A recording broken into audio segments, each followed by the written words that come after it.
Hi, everybody. Welcome. My name is Steve Larson. I teach Math 1 here at Downers North. And if you're watching this, hopefully you're in the right spot. And I have your son or daughter in my class this year for sixth period. So um, let me share a little bit about myself, and then I'll get more into what the course is all about and some expectations for the student. So I grew up in Westmont. I graduated from Westmont High School and went to University of Illinois. I got my finance degree from there. I'm currently on my third career now as a teacher. My first career was a personal banker for Fifth Third Bank. I did that for about 3 years, and then I transitioned to some sales and marketing for an electronics recycling company. Both those jobs were even more boring than I just made them sound there. So I found myself coaching quite a bit during that time, and eventually went back to school to get my teacher's degree. So ironically, my first major back when I was in college at Illinois was to be a high school math teacher. I quickly decided I didn't want to do that, and then 10 or 12 years after graduating, found myself teaching here at North. So funny how things work sometimes. I also coach basketball here. I mentioned I was doing a lot of coaching prior to getting into teaching.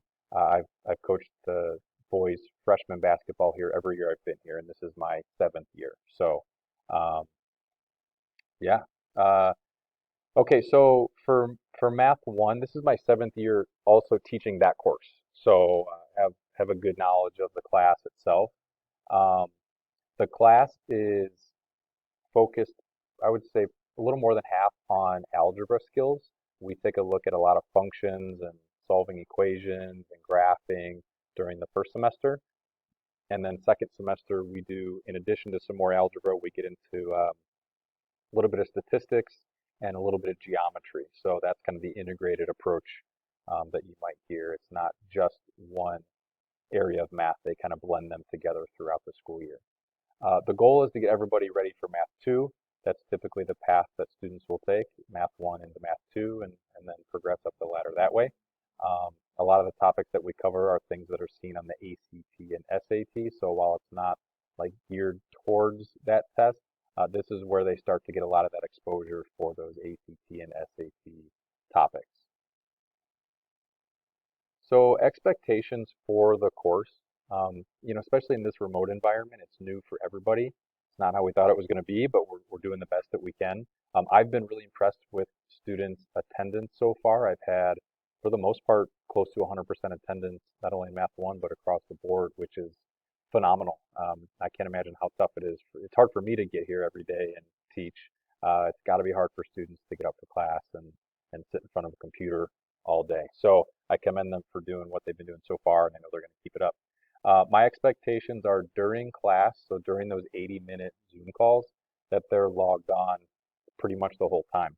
Now, there are some instances where maybe if I have a video or a screencast posted, I'll allow kids to log off and to watch that instead of staying live with me. Um, or maybe they'll log off to do some work, but usually they should be on the call for 80 minutes. That's kind of the default. So if you find them not in class during the call, then uh, you can check their schedule and see where they're supposed to be.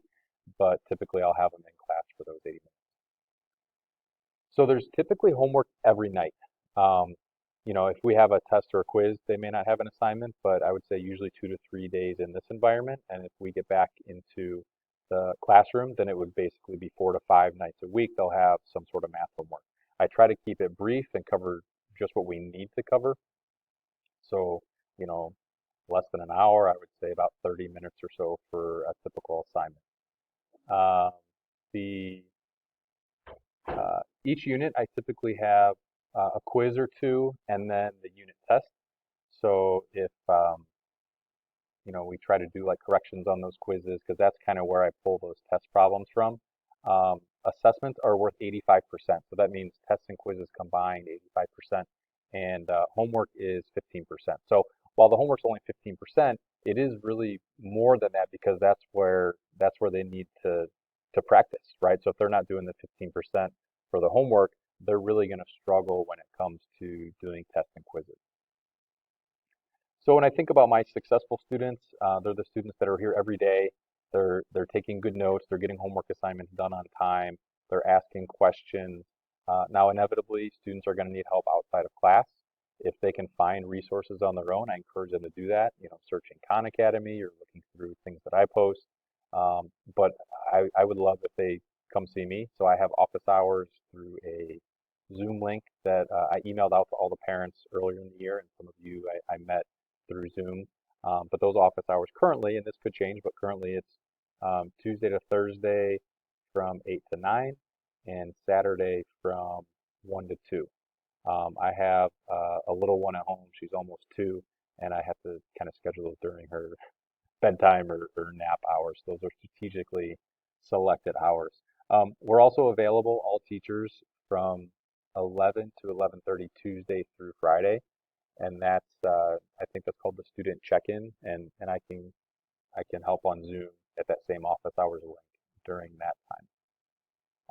I realize I didn't talk about my family, I don't think, at first. I have a daughter, I'm married, and we have a second kid, I don't know, boy or girl, but on the way to Valentine's Day. So I thought things got real a year and a half ago, and they're about to get even more real in February. So we'll see how much sleep I'm getting second semester. Um, Yeah, I think that was the bulk of what I wanted to cover for the course. All the communication to the students is mostly, I shouldn't say all, but most of it's held within Google Classroom. So you can check your students' Google Classroom page to see. I try to get the schedule uploaded before I see them each week. And then I post notes, homework assignments, classwork, all that stuff is housed on there. If you need to get a hold of me for anything, you can look for that email I sent you, or you can just send me an email at slarsen, that's Larsen, at csd99.org, and that's definitely the best way to get a hold of me. So if there's anything I missed, feel free to reach out. If it's something that all parents would benefit from, I'll send a blast email, but I think that covers it. So thanks for stopping by, and if yeah, I hope you have a great rest of your open house. Thanks, guys.